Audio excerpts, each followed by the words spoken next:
अरशद शरीफ की शहादत के बाद कौम जाग गई है। हम अदालतों का एहतराम करते हैं। डरना झुकना बिकना हमारा शेवा नहीं। हकीकी सहाफत का अलम आखिरी सांस तक संभाले रखेंगे। लेकिन जी हमें तो अदालत जब भी बुलाएगी हम आएंगे। हम तो अदालतों का एहतराम है और जैसी भी सेहत होगी आएंगे ज़रूर। और हमारी जान को ख़तरा है, लेकिन इस मुल्क में आपको ये साबित करने के लिए कि आपकी जान को ख़तरा है, आपको जान देनी होगी। जैसे अरशद शरीफ शहीद साहब ने दी, उसके बगैर तो चारा नहीं होता। लेकिन इस दफ़ा कौम जाग चुकी है। ये एक है बात, अगर देखें तो अगर पूरी कौम जाग गई है। अरशद शरीफ साहब शहीद हो गए बस, लेकिन उनकी शहादत के बाद आप देखें जो लोग जिस तरह निकले हैं और आज भी सही चले।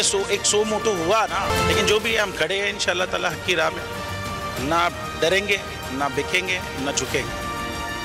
हम हकीकी सहाफत करते रहेंगे। एक ही मुद्दे पे 2 एफआईआरें काटी गई हैं, एक ही केस है, एक कराची में, एक इस्लामाबाद। बस सवाती साहब की एक मुद्दे पे 50 काट दी हैं। तो बस आप बस खड़े रहेंगे तो भाई ये होगा। और लेकिन इस दफ़ा कौम जाग चुकी है। ये एक है बात, अगर देखें तो अगर पूरी कौम जाग गई है मगर बड़ा कम फ़र्क रह गया है बस अब। और सो मोटो में के हवाले से मैं बता दूँ, हमारे इस केस में भी सो मोटो लिया गया। हमारे केस में था हम बाइज्जत बरी हो गए जब, तो अदालत ने सो मोटो ले लिया कि जी भाई नीचे के केस में जब आप बरी होते हैं या कुछ होता है तो सिर्फ नीचे के कोर्ट के बाद हाई कोर्ट में केस जाता है।